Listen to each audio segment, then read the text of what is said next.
যশোর স্বাধীনতার প্রবেশদ্বার এই আমাদের যশোর জেলা। যশোরের কোথায় গেলাম, কি খেলাম, কোথায় বেড়ালাম, কি কাজ করলাম, অবশ্যই খণ্ডিত ভিডিওর মাঝে আপনাদের মাঝে আমি মুজাহিদ এবং বড় ভাই জাকির তুলে ধরব। যশোর ঘুরবো, যশোর বেড়াবো, এই উদ্দেশ্যে আমি আর আমার বড় ভাই, আমার মামা তিনজন যাব আজকে যশোর।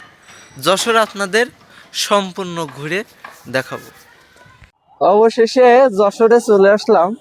এই যে পিছনে লালকোট দেখা যাচ্ছে, অবশ্যই আপনারা দেখতে পাচ্ছেন এই যে কত সুন্দর ভিউ দেখেন লালকোট। এবং লালকোটের সামনে একটি চাচা দেখলাম গোলপাতার ফল বেচছে, এখন সেই গোলপাতার ফল খাবো।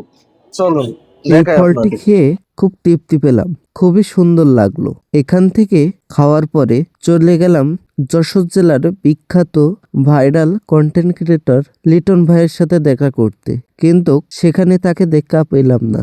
তাই তার এই মার্কেট থেকে কিছু পোশাক জাকির ভাই কিনলো, কিনে আমরা চলে আসলাম ওখান থেকে।